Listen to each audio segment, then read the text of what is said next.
Tayo po ay may pagkakataon, even in this need of Middle East, ika nga, Muslim country, ay free tayo na mag-gather, alright, compared to other places. Talaga po ito po yung pinaghihigpit at tayo po nagpapasalamat dahil tayo po ay magkakasama para purihin at ibalik po ang pasasalamat sa ating Panginoon today. And again, thank you for honoring the Lord today. Magandang umaga po sa inyong lahat.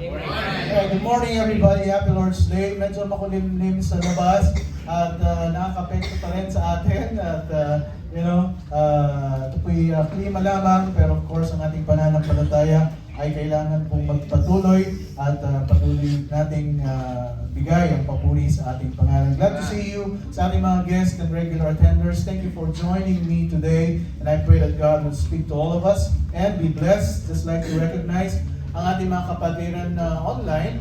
Alright, so meron tayong technical problem, kaya nga po kanina, even yung ating accompaniment ay medyo tumataas, bumababa. But still, we thank the Lord for all blessings that He's giving us. Sa ating po na nandito, ayan, meron na.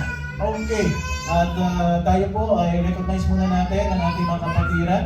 Unahin natin ang ating mga nasa Abu Dhabi. Sabay ko nang i-recognize Sister Evelyn, tsaka Brother Kenneth, and Sister Marimar. Pakikaway lang po dyan. Alright, pwede naman pala yun, sabay. Okay, thank you very much mga kapatid. Kayo po'y kasama namin ngayong umaga nito. Ang ating Ate Shirley na nasa Pilipinas, yan po ay recognize natin. Hindi namin kita yung camera mo, Ate Shirley. Ayan! Okay, Ate Shirley, pakikaway naman kung dinig niyo po kami sa lugar niyo dyan sa Pilipinas. Alright, at of course, ang ating tatay at nanay Erfe, naka-orange, saka nakapula. Parang team ba yun sa Sports Olympics? Okay, pakikaway lang po, Nay, tsaka tatay Erfe, kung dinig niyo po kami sa inyong tahanan. Alright, okay, thank you very much. And of course, ayan, kita natin si Kuya Dave, at saka si Sister Janet. Brother Dave, tsaka Sister Janet. So nice to see you po sa ating online. Ayan naman yung mga ngiti nila. Ayan ang namimiss natin dito. Okay, so mga kapatid, maraming salamat talaga at kayo po'y nakasama namin. Kahit malayo kami or malayo kayo sa amin dito, ay patuloy po tayong maglingkod, magpanalanginan at hanggang mamaya po naway makasama namin kayo at marinig natin ang mensahe natin ngayong bangan ito. Alright, sa ating po mga nandito, tayo po'y magpasalamat sa ating Diyos at magbigay ng papuri sa Kanya. Are you ready to hear the word? Alright, so we open our Bible, please. Romans 1:17. Romans 1:17. Okay, pakibuksan ang inyong mga Biblia. Tayo po'y tatayo at tayo po'y magbabasa ng salita ng Panginoon. Kayo po mga nasa online, ay nasa screen po natin ang ating verse. Pwede din po kayo sumabay sa amin. Alright, so kung kayo po'y nandyan na, please say amen. Romans 1:17, basahin po natin lahat. Ready? For therein is the righteousness of God revealed from faith to faith, as it is written, the just shall live by faith. Tayo po lahat, manalangin. Ang maraming banal, we thank you as we are about to conclude our message today. Pangunahan niyo po kami at lahat po ng aming napag-aralan past few Sundays, ito po'y maalala po namin at ito po'y magsilbing kalakasan sa aming pananampalataya at maraming salamat sa bawat isa, Panginoon. Ito po'y dalangin namin sa pangalan ni Jesus, and all the people will say Amen. Tayo pong lahat ay pwede nang umupo. So mamaya sa ating Sports Olympics, bago tayo mag-aalisan dito, makikita niyo po yung inyong mga ranking na sa ating mga teams. Malalaman niyo na kung sino yung medyo nangunguna at medyo ulala. Medyo, kasi nga hindi pa final to. Alright, pero ito po yung pagkakataon na kailangan nating lalo pang maging mamaya ay lumaro at para tayo po ay manalo. Okay? So yan po yan, mamaya makikita niyo yan. But before that, we're going to, of course, study the Word of God first. Alright, God bless you today. Let me conclude our message, the just shall live by faith. The just shall live by faith. Ang isang matuwid na tao o isang ligtas na tao ay mabuhay sa pananampalataya. Well, we thank God for we have His Word. Tayo po nagpapasalamat dahil hawak natin ang Kanyang salita. God's Word is living, it is alive. Sabi nga ng Hebrews 4:12, For the word of God is quick and powerful. It is alive and active and sharper than any two-edged sword. It penetrates. Pagka ito'y naririnig natin, talagang yan po ay pumapasok sa ating mga pusod damdamin at talagang piercing even to the dividing asunder of soul and spirit and of the joints and marrows, even sa ating mga kasukasuhan, and is a discerner of the thoughts and intents of the heart. Pagka yan po'y naririnig natin, ay yan po'y nangungusap sa atin. At kung ano po yung mga kailangan nating baguhin sa ating mga sarili, it pierces even to the dividing asunder of soul and the spirit. It is living, mga kapatid. It is as a vital power inherent to itself. Pagka ito'y nabasa mo, ito po'y makapangyarihan, ay talagang ito po'y accomplishes God's purposes in life. Kaya nga sabi ng Isaiah 55:11, "So shall my word be that goeth forth out of my mouth, it shall not return unto me void." Pagka nagsalita ang Panginoon, hindi po yan nasasayang. Yan, every time na tayo po magtipon-tipon, mag-aral ang salita ng Panginoon, it shall accomplish that which I please, the word, God's word says, and it shall prosper in the thing whereto I sent it. In Jesus' parable, the sower, Jesus likened the word of God to a seed. Ito po'y binhi. Kaya sabi ng Luke 8:11, now the parable is this: the seed is the word of God. And the seed, like the Bible, is not dead. It is living. Ito po hindi patay, kundi buhay. It produces a crop. Ito po merong bunga. Kaya nga sabi ng Matthew 13:23, "But he that received seed into the good ground is he that heareth the word, and understand it, it is also beareth fruit, and bringeth forth some 100-fold, some 60, some 30. Right? Ito po may bunga, at ang bunga hindi isa lamang. Ito po marami. You know, why is it alive? Because the Bible is the living word of the living God. Amen. Ito po'y buhay na salita at ito po'y buhay na galing sa isang buhay na Diyos. Jeremiah 23:35, that's what we say, everyone to his neighbor and everyone to his brother. What had the Lord answered? And what had the Lord spoken? And the burden of the Lord shall he mention no more. For every man's word shall be his burden. For ye have forburdened the words of the living God. You know, the Lord of hosts, our God. Hebrews 3:12, take heed, brethren, lest there be any of you an evil heart of unbelief in departing from the living God. So mga kapatid, a word that is living, a seed that produces a crop, comes from the living God. Kaya nga po mga kapatid, kailangan natin maintindihan ito. A person who is genuinely saved, ito po'y totoong naligtas, given a living word from the living God, is a person of living faith. Ang ating pananampalataya ay buhay, hindi patay. Kaya nga sabi ni James, this is what he wants to clarify. There's a faith that is not living. Meron pananampalataya hindi buhay. He called it dead faith. Sabi ng James 2:20, but if thou, O man, O vain man, that faith without work is dead, ang pananampalatayang walang gawa, ito'y patay. You have the living word from a living God. Anong sabi niya sa James 1:22? Be ye doers of the word. Sabi niya, kailangan kayo kumilos, kaya kayo tagagawa ng salita. And not hearers only. Hindi kayo yung nakikinig lamang. Ang sabi niya, pagka gano'n ang ginagawa niya, you're just deceiving your own selves. Niloloko mo lang ang sarili mo pagkatapos mo nag-church, pagkatapos umuwi ka, at pagkasabi, balik pa rin sa dati. Ang sabi niya, paano yung naging living word ng living God? So yung buhay, whatever has happened in your life, mga kapatid, when you got saved, should produce obedience to Scripture. Nung ikay sinasabi mo ikay naligtas, every time na makapakinig ka ng salita ng Panginoon, you have become a doer of the word. Ito'y ginagawa mo, ito'y merong nakikita sa iyo. In other words, don't be under the illusion that because you hear the truth and your mind affirms truth, that is enough. Akala natin tayo nagsisimba, nakikinig tayo ng mga katotohanan, na-affirm tayo sa katotohanan, ito yung nababasa natin. That is enough. But what is enough is when you begin to produce truth in your living. Ang katotohanan ay talagang araw-araw makikita mo na yung mga naririnig mo ay nakikita sa iyong buhay. Those are the works that James has in mind here in chapter 2. Faith, say James, without the corresponding change of life, without the transformation, without the product, has no evidence and therefore is not real. Sinasabi mong ikaw ay tumanggap na sa ating Panginoong Jesucristo, pero wala namang kita na sa iyong mga gawa. Walang pagbabago. Anong sabi niya? This faith is dead.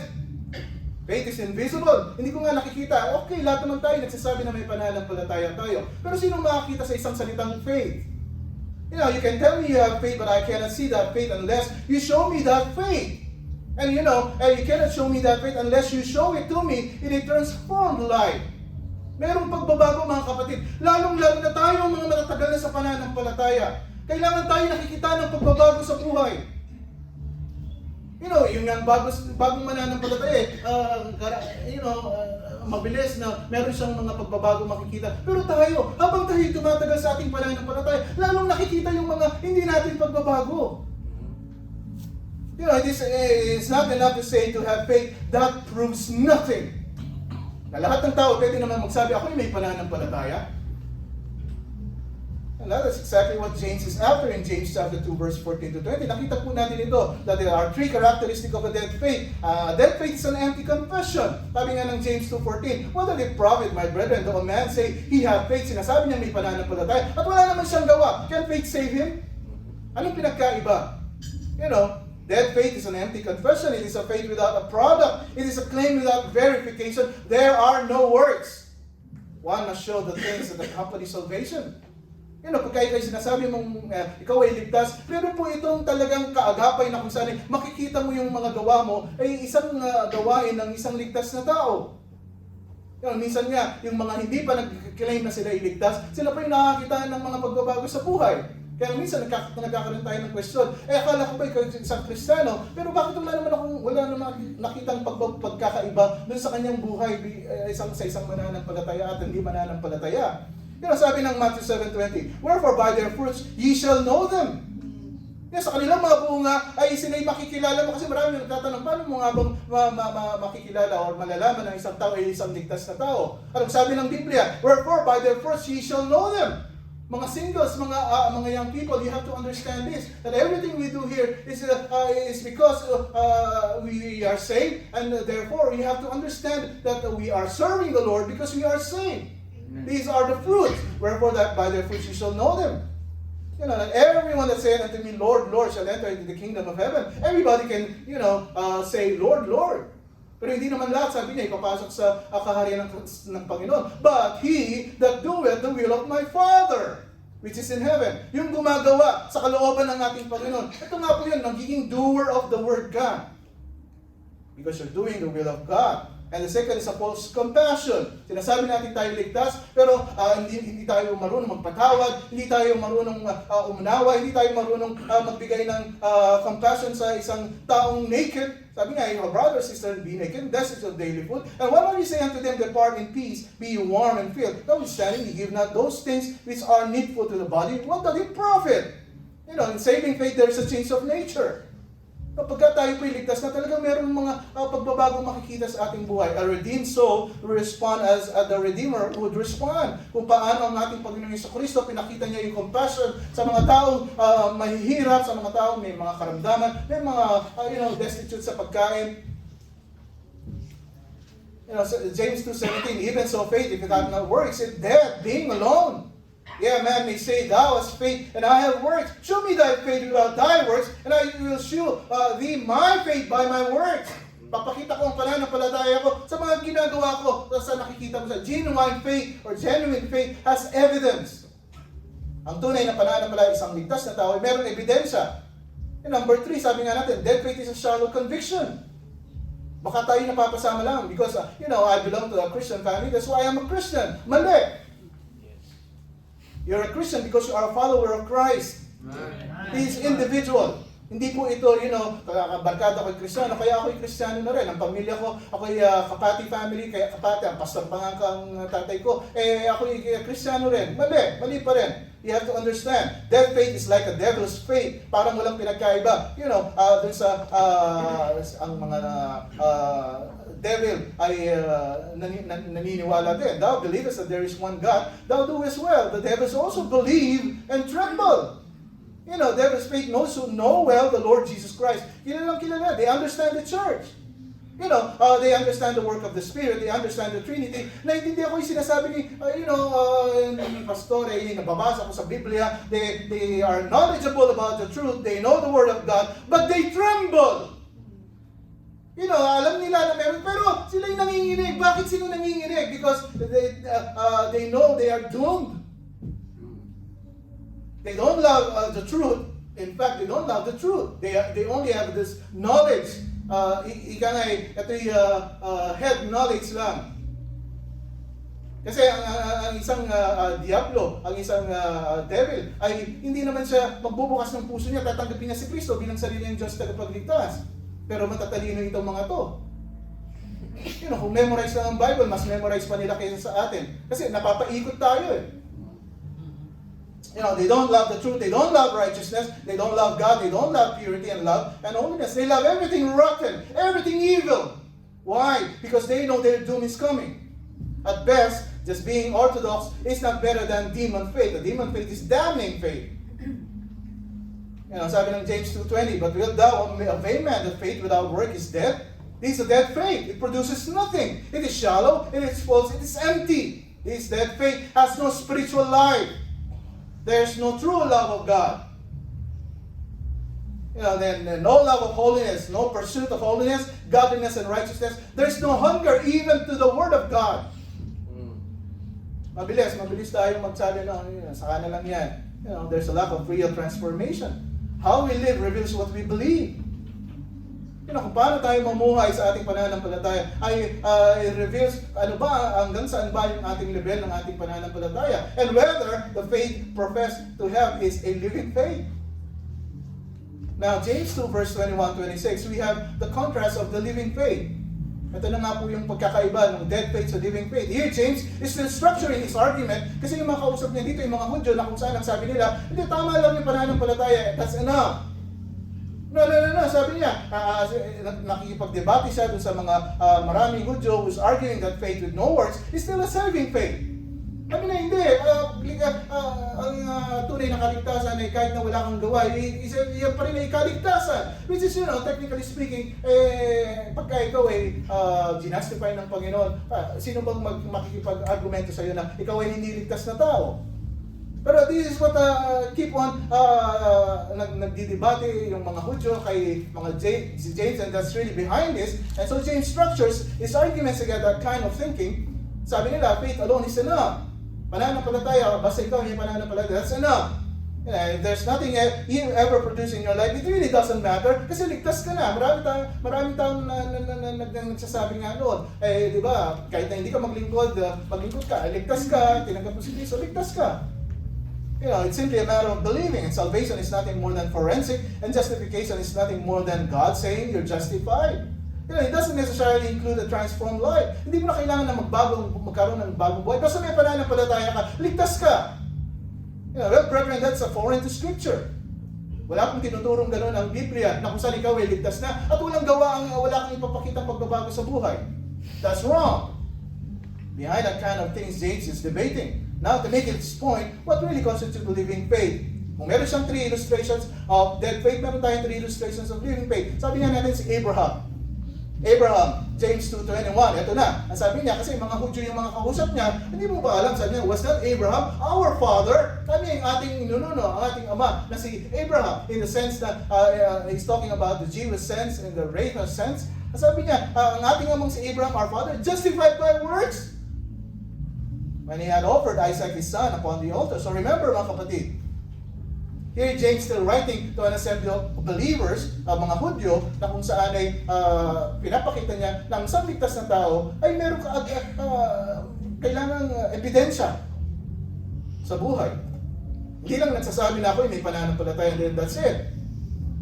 What does it mean to be justified? Sabi nga natin, justification is to be considered right with God. So, ibig sabihin, ito yung kinokontest nila kay James, si Abraham was considered to be right with God by works. Ito na nga yan. Okay, sabi ni Paul, invariably in Romans 4, talking about Abraham, sabi niya, what shall we say then? That Abraham our father, as pertaining to flesh and found. Ano ba yung nakita niya? For if Abraham were justified by works, he had whereof the glory, but not before God. Kung pagmamayabang mo yung mga gawa mo sa ating we're off to glory. Sabi niya, ay hindi ka pa pwedeng magmayabang sa harapan ng Panginoon. Kasi ang kaligtasan ay hindi naman base sa gawa. Ang sinasabi ko dito, sabi niya, kung ikaw ay ligtas na, dapat merong bunga. Dapat merong ebidensya. For what saith the scripture? Abraham believed God. Sabi niya, nanampalataya pa lang muna siya, and it was counted to him for righteousness. Kaya wala na tayong pagdidipatayin dito. Pagka ikaw isang ligtas na tao, lahat naman tayo tinanggap natin si Kristo sa puso natin. Sabi niya, you believe God, and it was counted unto you for righteousness. Ikaw ay tinanggap na. Mga kapatid, kailangan maintindihan po natin ito. Nung tinanggap natin si Kristo bilang sarili nating Diyos tagapagligtas, kahit na sino tayo, kahit na ano tayo, tinanggap tayo ng Panginoong Jesucristo. Amen. Kasi maraming mga nagsasabi ngayon, okay, ligtas ka na, pero para matanggap ka ng Panginoon, ito pa rin ang gawin mo. Pak. Gawin mo para tanggapin ka ng Panginoon. Mga kapatid, in the first place, bago ka nagkaroon ng mga gawa, tinanggap ka na ng Panginoon as you are. Amen. Preach on. Kahit na anong ugali mo, kahit na anong nangyari sa buhay mo, nung tinanggap mo si Kristo, nagsisi ka ng kasalanan mo, you have been accepted by God. Amen. At wala na pong makakapagbago noon. Wala nang makakapagkontesta noon. Lahat po tayo na tumanggap sa ating Panginoong Jesucristo, tinanggap na tayo noon pa. Bakit ba tayo ngayon napipilit na kung saan gumawa tayo ng mga bagay-bagay? Nasasabihin natin na kasi gusto kong tanggapin ako ng Panginoon. Mali! Kaya yung mga mananampalataya ngayon, they keep on doing works. At kasi ganun na nabigay sa kanila na kailangan mong gumawa para tanggapin ka ng Panginoon. Tinanggap na nga tayo ng Panginoon. Nung tayo po'y nagsisi ng ating kasalanan. Pero ang sabi ng Biblia, okay, ikaw ay ligtas na, you believe God, it was counted unto you righteousness, pero hindi sapat lang yun, that's not enough. Ibig sabihin na kung saan kailangan ipakita mo na ikaw ay ligtas na tao. Merong ebidensya. But to him that worketh not, but believeth on him that justified the ungodly, his faith is counted for righteousness. Kaya lahat po tayo, pantay-pantay tayo sa harapan ng Panginoon. Isang makasalanan na tayo niligtas dahil sa biyaya ng Panginoon. Ano sabi niya? Even as David also described the blessedness of the man unto whom God imputed righteousness without works. Saying, blessed are they whose iniquities are forgiven and whose sins are covered. Naintindihan mo ba to? Nung tayo po'y tumanggap sa ating Panginoon, ang ating mga kasalanan ay pinatawad na. And our sins are covered. Blessed is the man to whom the Lord will not impute sin. Ano sabi ng Romans 4:16? Therefore, it is of faith that it might be by grace. Kasi maraming mga mananampalataya na hindi pa sapat yung pananampalataya. Dagdagan natin ang mga gawa. At sa ganoon ay masasabi mong yan ay biyaya ng Panginoon. Kung sabi ng Biblia, therefore it is of faith that it might be by grace. Kasi wala po tayong pwedeng ipagmalaki sa Panginoon. Hindi pwedeng ipagmalaki yung mga gawa mo. Kasi nga, bago pa tayo ay merong gustong ipagawa sa atin ng Panginoon, tayo po'y tinanggap na niya. Nagigits po ba? Mga kapatid. It is of faith that it might be by grace, by faith and grace. It's really saying the same thing over and over again. Magmula kay Abraham hanggang ngayon, it was God's power, it was God's working on His behalf. Ang Panginoon po ang gumagawa, wala po tayo. Romans 4:24, but for us also, to whom it shall be imputed, if we believe on Him that raised up Jesus our Lord from the dead. Kasama tayo. Ang sabi niya, if we believe on Him, may sinabi ba siyang gawa dyan? Wala naman. In Galatians 3:11 and 12 also, sabi niya, the just shall live by faith. Ang isang matuwid na tao ay kailangan mabuhay sa pananampalataya. Again, mga kapatid, this is a very, very strong statement here. The just shall live by faith. Ang isang ligtas na tao, ang isang matuwid na tao, shall live by faith. Pananampalataya, mabuhay tayo sa pananampalataya. And the law is not of faith, but the man that doeth them shall live in them. A very clear teaching here. And it is a gift of God. It is by grace. Kaya nga sabi ng Romans 2:8, for by grace are ye saved through faith, that not of yourselves. That is the gift of God, not of works, lest any man should boast.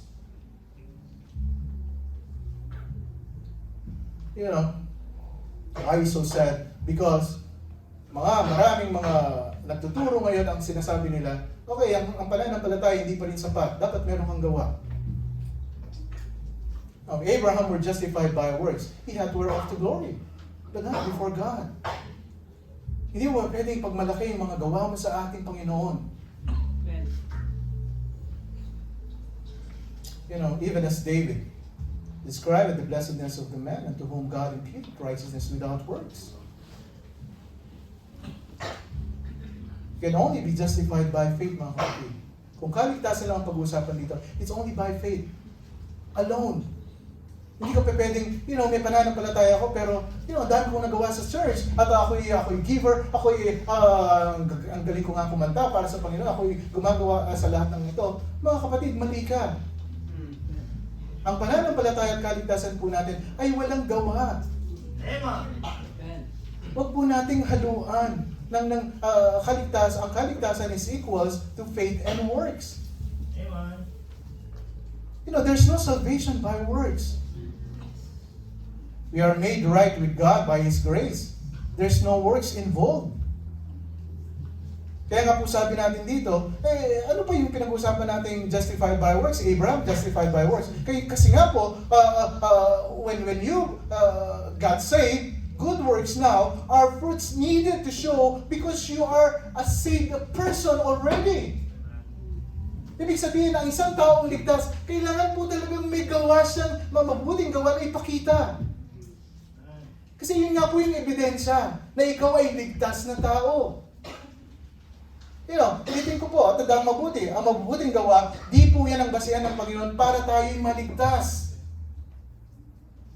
Ang mga mabuting gawa po yan ay bunga lamang dahil ligtas na tayo. Amen. Dapat klaro po tayo dyan. Kaya nga sabi ng Hebrews 6:9 ay things that accompany salvation. One must show the things that accompany salvation. Ito po yung makikita natin sa buhay ni Abraham. Ito po yung makikita natin na sinasabi ni James. Was not Abraham our father justified by works? Kitang-kita po natin ang isang ligtas na tao, may gawa, may ebidensya, may bunga. But then, kailan ba nangyari ito sa buhay ni Abraham? But when was that in Abraham's life? That takes us all the way back to the beginning when God told him in Ur of the Chaldees in Genesis 12. Nang sabi niya, tumayo ka dyan, sabi niya, get out of this land, leave your people, and go to a land that I'll show you. Ito si Abraham was probably 75 years old here at the time of his calling, and he believed God. Sino ba yung isang Diyos na kakausap sa iyo? Hindi ko nga siya nakikita, sasabihin niya sa akin, tumayo ka dyan, malis ka dyan sa lupa yan, pupunta ka dun sa land that I will show you. So he picked up everything, left the pagan land, and followed his faith in the true God. So pumunta siya sa Ur. He started the walk of faith, the life of faith, and at a particular point, he was granted righteousness. Naniwala siya. Pero hindi lang siya nanampalataya, kundi yan po nagkaroon na siya ng mga application. Siya po kumilos, siya po tumayo, at siya po napakita ng kanyang pananampalataya. Secondly, the real test of his faith is in Genesis 22. Ano sabi ng James 1:21? Was that Abraham our father justified by works when he had offered Isaac his son upon the altar? Then the whole world could see the reality of his faith. Sabi niya, sino ba si Abraham na pinag-aaralan natin dito, Pastor? Ito yung Abraham na kung saan may genuine na pananampalataya sa ating Panginoon. At ito yung nakita niya, the watching world could perceive the reality of his faith in Genesis chapter 22 verse 1. And it came to pass, after these things, that God did tempt Abraham, and said unto Abraham, and said, Behold, here I am. Ano niyo po, ito nga po yung pagkaligtas ka na tao, dinig mo ang Panginoon. Ano sabi ng Panginoon sa kanya? Abraham. Ano sabi ni Panginoon? Here I am. Di ba, pagka hinahanap ka ng Panginoon, alam mo kagad eh. Kaya nga po, sabi ko nga po sa inyo, ang sandi na paglilingkuran ay napakahalaga po nito. Hindi mo tatawagin ka, magkakaroon tayo ng attendance. Di ba? Nasaan ka? Sunday ngayon, di ba? Pagkaligtas ka na tao, pagka Sunday pala, tuwag-tuwa ka na, Panginoon, here I am! And Genesis Genesis 22:2, and he said, take now thy son, thy only son, Isaac, nag-iisang anak mo, whom thou lovest, mahal na mahal mo yan, and get into the land of Moriah, and offer him, therefore, a burnt offering upon one of the mountains which I will tell thee. Anong sabi ni Abraham? Absolutely unbelievable, Panginoon! Nag-iisang anak ko, pagkatapos gigisingin mo ako ng napakaaga, at ito'y mahal na mahal ko ang anak ko. At pagkatapos uutusan mo ako, pupunta ako dun sa Moriah, at pagkatapos i-offer ko siya sa'yo. Ano ba tayo dito? Naglolokan lang ba tayo ng Panginoon dito? Ang tagal-tagal kong nagkaanak, 100 taon, bago kami nagkaanak ni Sarah. Tama po ba? You know, Abraham knows this. He knows that God has made him a promise. You know, although ganun po yung mga sitwasyon at mga pangyayari sa buhay niya, alam ko yung Diyos ko, kilala kong Diyos ko, nangako siya sa akin. And God made him a promise years ago. And Isaac here, maybe he's 10, 15 years old. You know, this nearly 50 years after he first believed God, nung tinawag siya sa Ur, ito yung 50 years ago, na kung saan he's been walking this promise all these years, somewhere between 40 to 50 years, and God's been saying, your seed will be as the sands of the sea. Na pinangako ng Panginoon, ang iyong mga bini ay talagang mas marami pa kaysa na nakikita mo sa kasing dami ng bituin sa langit. Tama po ba? And Abraham for years is believing this, even though he has no daughter, he has no son, he has no child, he's married to an old lady who's barren. Pero sabi niya, nanampalataya ko sa iyo, Panginoon. And finally, God gives him a child when he's 100 years old. Now, after this, masasabihin ng Panginoon, alam ko na mahal mo niyang anak mo, pero punta ka ng Moriah. Patayin mo siya. Diba? Kahit na isang bata o isang anak mo na inis ka nila, lahat ng mga sakit ng ulo nandiyan. Pero sabihin ng Panginoon sa'yo, putay, di ba? Makikipag-contest ako sa Panginoon, ano ba to? Di ba? Binigay mo sa akin to, at pagkatapos sabihin mo sa akin, papatayin ko.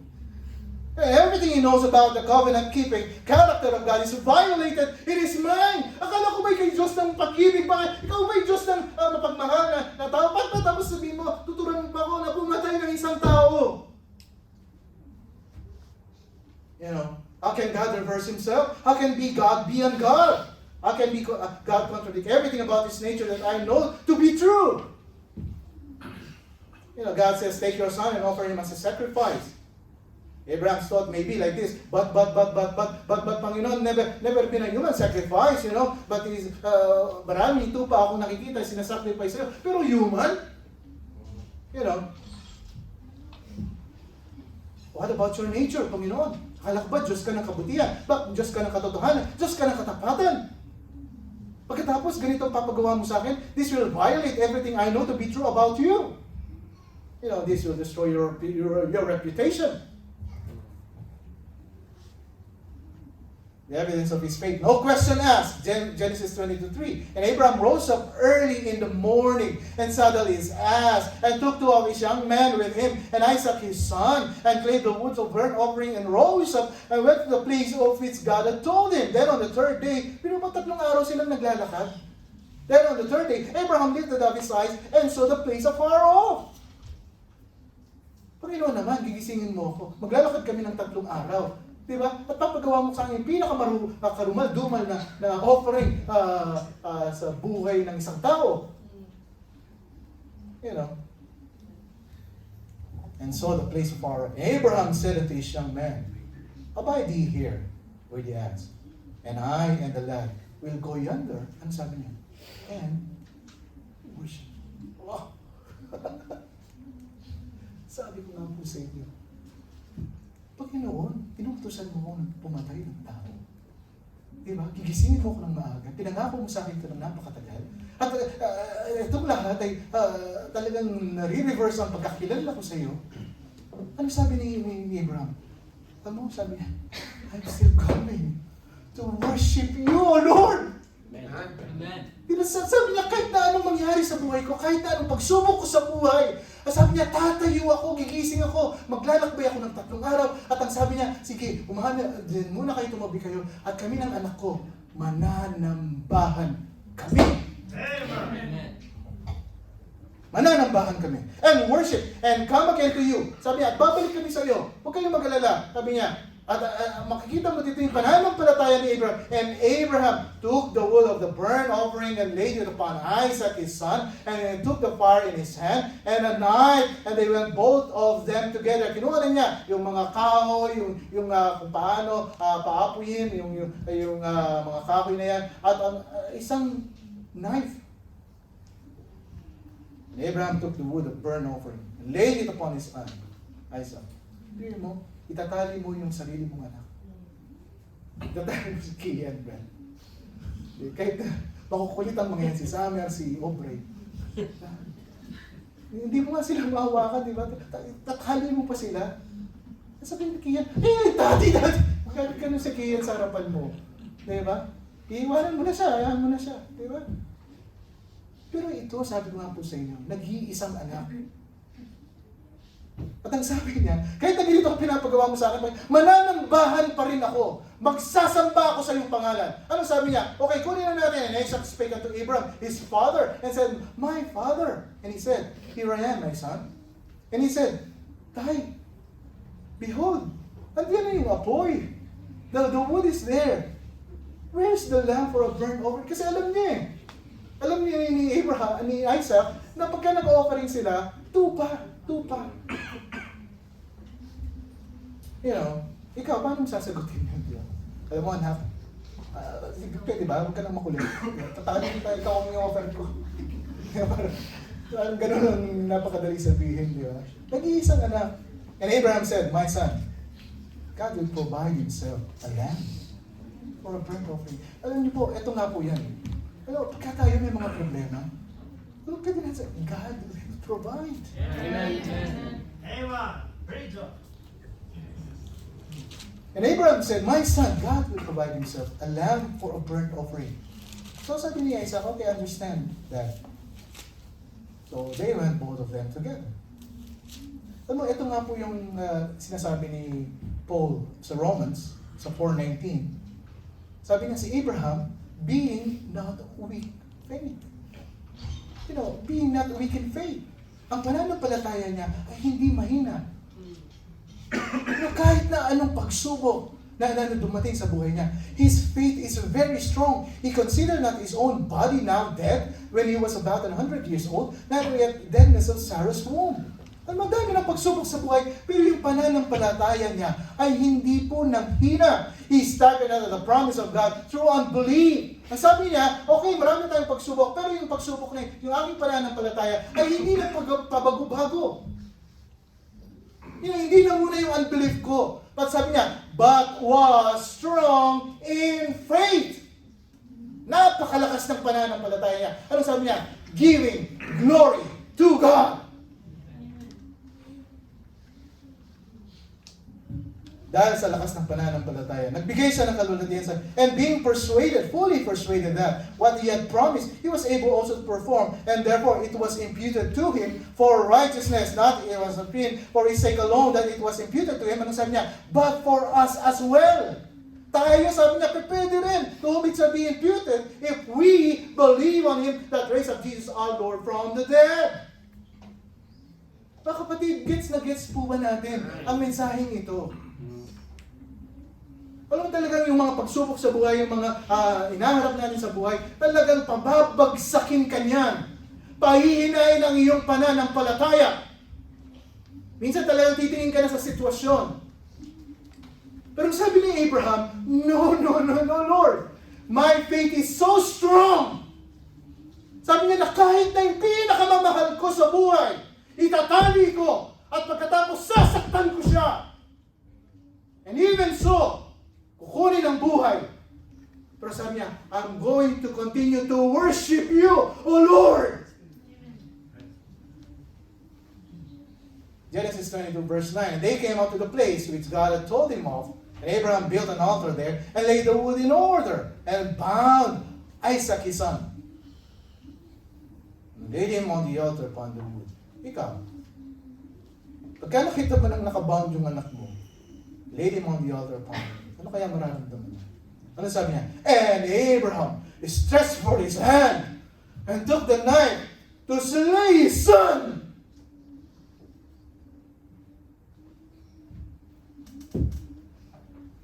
And the angel of the Lord called unto him out of heaven and said, Abraham, Abraham. And he said, Here am I. And he said, lay not thine hand upon the lad, neither do anything unto him, for now I know that thou fearest God, seeing thou hast not withheld thy son, thy only son from me. You know, ito yung sinasabi ng pananampalataya ni Abraham, na kung saan ay kabilang ng napakabigat na pagsubok na ito, even ang pinakamamahal ko sa buhay, ay kailangan kong i-offer sa Panginoon. Ang sabi niya, I know that thou fearest God. Alam ko na may takot ka sa Panginoon. And Abraham lifted up his eyes and looked, and behold, behind him a ram caught thicket by his horns. And Abraham went and looked at the ram and offered him a burnt offering instead of his son. Abraham called the name of the place Jehovah Jireh, because God provided that day. And the man of the Lord is of his sin. An angel of the Lord called unto Abraham out of heaven the second time and said, By myself have I sworn, saith the Lord, for because thou hast done this thing, and hast not withheld thy son, thy only son, that in blessing I will bless thee, and in multiply I will multiply thy seed. Mga kapatid, ito nga po yan. Pagka napatunayan ng Panginoon ang iyong pananampalataya sa Kanya, alam mo, hindi ka na nga magpapagalala. Sabi niya, pagpapalain kita and will multiply, I will multiply thy seed as the stars of heaven, and as the sand is upon the seashore, and thy seed shall possess the gate of his enemies. And in thy seed shall all the nations of the earth be blessed, because thou hast obeyed my voice. Mga kapatid, napakahalaga po nito sa ating pananampalataya. Gusto mong pagpalain ka ng Panginoon, you obey the Word of God. You obey God's voice. It is God who you're going to obey.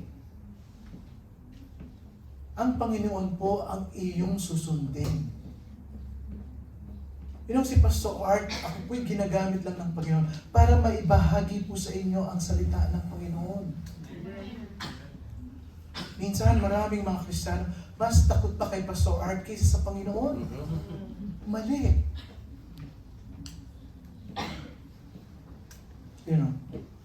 Works support the reality of saving faith.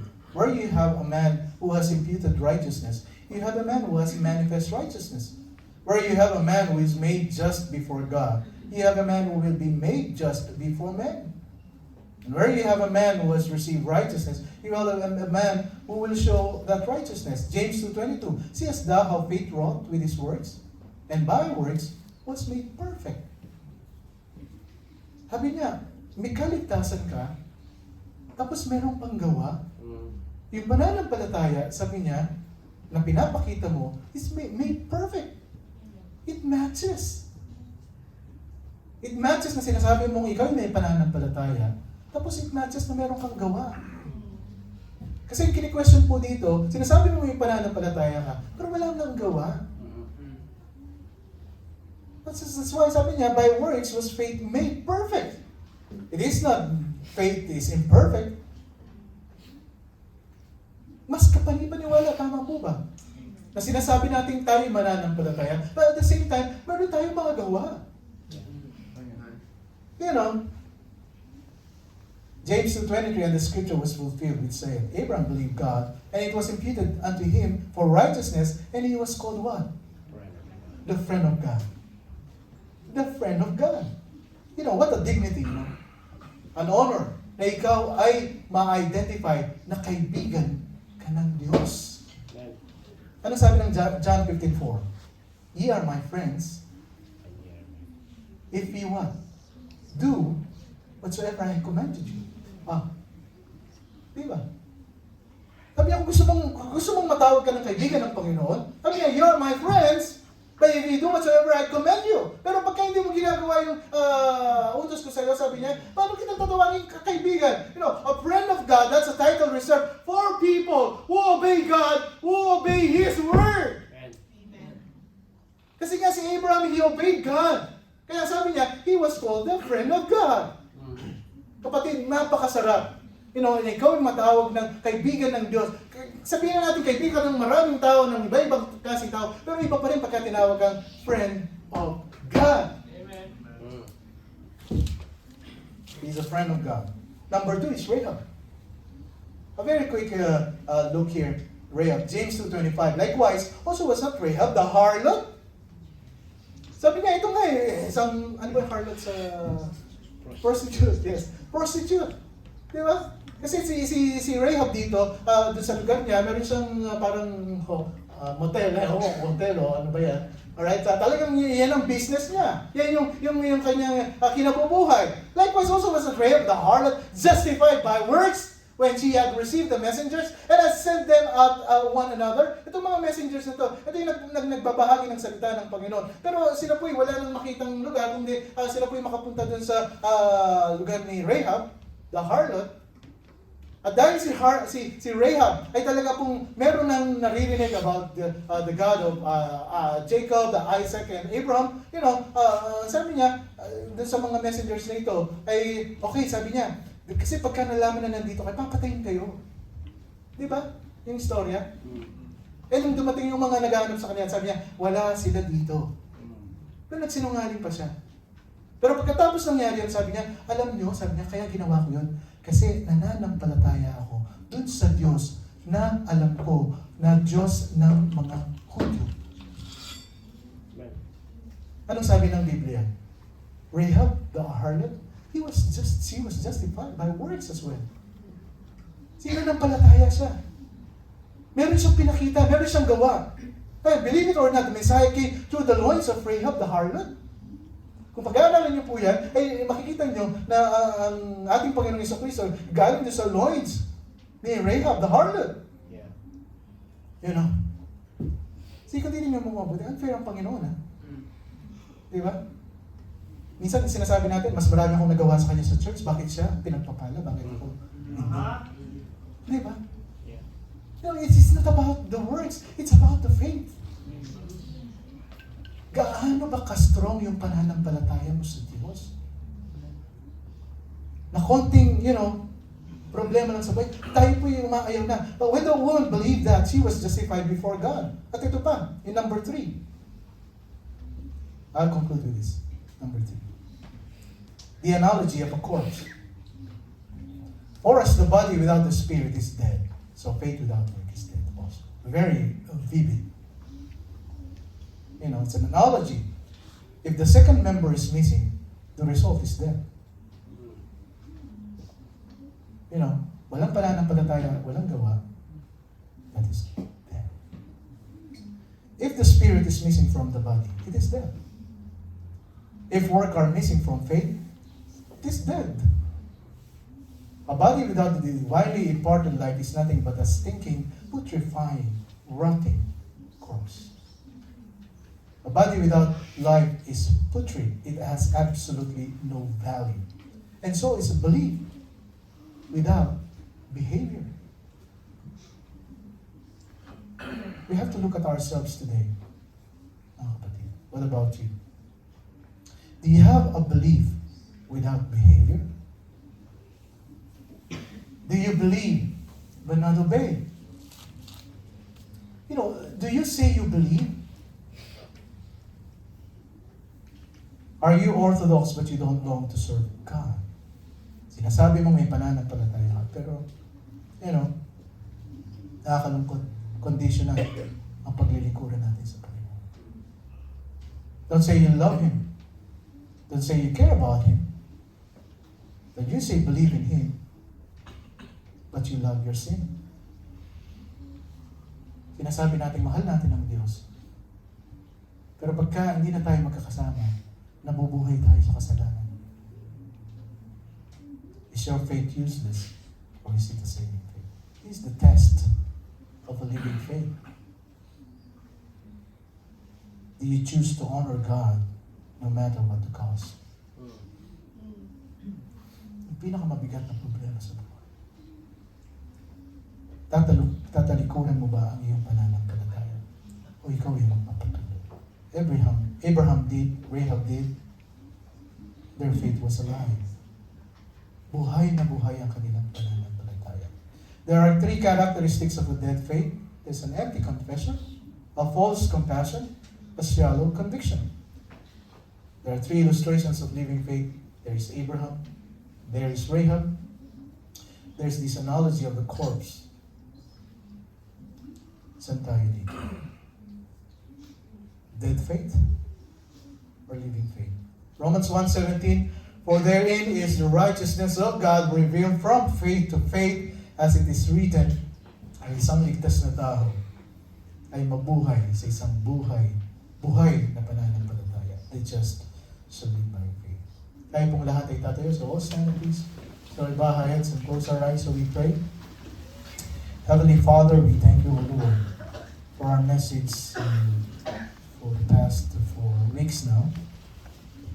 Ang sarap, Panginoon, maintindihan po namin na ang kaligtasang pinagkaloob niyo po sa amin.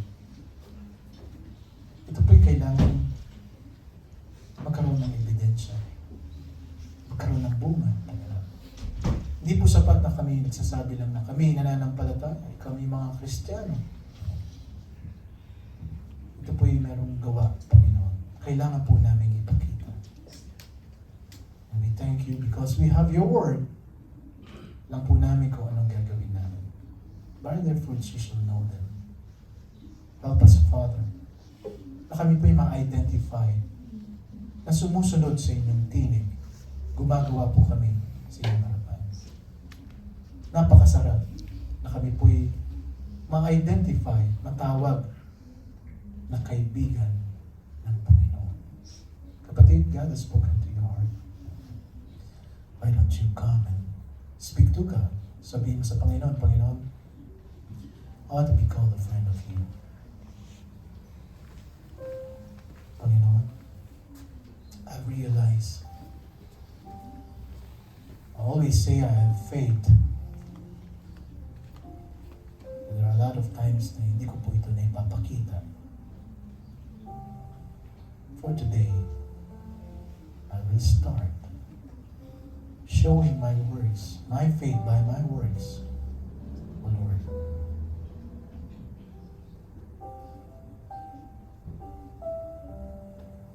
I want to do your will, O Lord, in my life. Ang inyong pong kalooban ang gagawin ko. God has spoken to your heart. Why don't you speak to God? Kausapin mo ang Panginoon. You renew your commitment to Him. You tell Him, Lord, it's been a while. Bawi ako, Panginoon. Bawi ako. It's year 2025. It's a big challenge to me.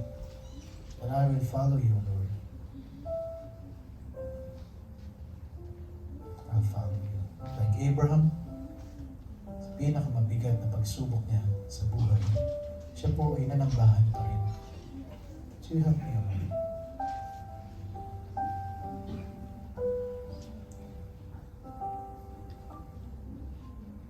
Once it will be proven, sabi ng Panginoon, I'm going to multiply your seed. I'm going to bless your life. You speak to God. Kausapin mo ang Panginoon. Sabi mga bisita, meron po mga kapatiran na kakausap din po sa inyo. Bubuksan ang salita ng Panginoon. You're going to pray. You're going to receive the Lord Jesus Christ as your personal Lord and Savior.